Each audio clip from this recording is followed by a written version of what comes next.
On Sunday morning, officers arrested 31-year-old Skylar Coleman. Basically told the kids, hey, if you want some candy, get in my vehicle and I'll give you a ride home. Fortunate that none of the kids got into the car with him. Although derechos are rare, we now know they should be taken seriously. Make sure you're inside or you have anything that could be a flying object inside. The family was having a cookout last night. Photos taken by neighbors show the flames in the back of the house then spreading to the upper floors. At the time, we were made aware that there was somebody in the house. We made entry into the house and found her in the upstairs. In June, crews began constructing the southern half of Veterans Parkway. Ever since then, this highway project has paved the way for a lot of homeowners concerned. When they heard we were doing a story on Veterans Parkway, they came out in droves to voice their concerns. It's safety. It's really what it is. That's why you have such a following out here. Organized by the Smithsonian's National Museum of the American Indian, drawing from several collections, this show displays Oscar Howe's work from a teenager to his peak as an artist. Howe is known as a trailblazer who changed the way the art world looks. That was the barrier he had to break down. Sioux Falls police says Paulsness was headed west as 37-year-old Anthony Cerdez was making a left turn in his SUV to head north. The vehicle basically turned in front of the motorcycle. The motorcycle hit the side of it. Construction started August 1st on a new concrete skate park, the first of its kind in Sioux Falls. There's a big skating community in Sioux Falls, and so this will be their first real legitimate state-of-the-art skate park. The pickup that sent Sheldon rolling into the ditch hit the RV behind him head-on, killing the drivers of both vehicles and a passenger inside the RV. I still have yet to fully process it. Being the only one that made it, words can't express how grateful I am. The parking ramp will also feature a skyway on the second level connecting to the main terminal.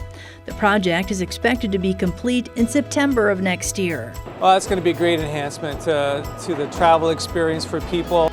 Authorities say inmates Lester Monroe and Kyle Jones assaulted two correctional officers at 8:30 this morning inside the Jameson Annex, Unit D. This is an isolated incident. It began with two inmates attacking a correction officer. This is what John Bucknell came home to find early this morning. He and his family were in Ohio for a wedding when he got the call his house was on fire. You just can't believe it over the phone, and you got to see it all. It really hurts.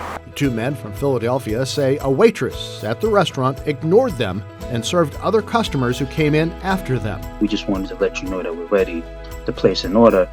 And then she goes, well, you know what? I'm not serving you people. Reiners was one of the women called to court in 1998 when Greg Farrar was charged with 63 counts of stalking and making harassing calls. I just need everybody to please come forth because I can't be terrorized for the rest of my life from this man. The procession was a silent and somber moment. Firefighters and first responders stood at attention, some saluting as Kogel and his family passed by. When somebody loses their life, we come behind, support the firefighters, support the family. Z-Barth and a handful of others come to the nursing home in Canton to sit down and have coffee and donuts with some of the old farmers. This is KELOLAND. These are our friends. These are our neighbors. A judge in Lincoln County sentenced Chris Fumi to 45 years in the South Dakota State Penitentiary. We want our children to be protected, and when a monster operates within an organization the way that Mr. Fumi did, it breaks that trust. Police arrested Swenson Marshall Sunday morning. Police say it was the time factor that probably played a role in the manslaughter charge. I don't know if we have the exact time frame that she had left that infant unattended, but it may have been anywhere from 7 to 10 minutes. Now, with the fate of the one-of-a-kind collection unknown, she says she just wants the animals to be taken care of. There's a million things I'd rather be working on right now than this. I've tried so hard, so long, I don't have any more tears. The team at Lifelight says that this year's festival was a success. The event was amazing last night. So many people came out. We got to see people's lives changed. We're tired, but it was so worth it. Following months of rehab, Brianna Damaris is now in the process of getting back behind the wheel. Once I got used to it, it actually was easy.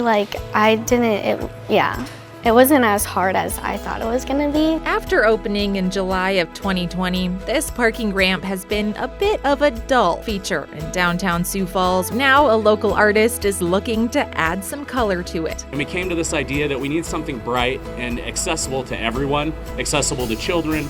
The beginning of college is supposed to be an exciting time for freshmen. However, with news of sexual assaults, that hasn't been the case for everyone. It makes me feel uneasy because it's like, could I be the next one? Because you just don't know. Emily and her husband Murray delivered pies and ice cream to our station today. Like KELOLAND TV, Emily turns 70 years old this year. Well, I kept seeing your specials all about the last 70 years, and I thought, that's a big thing.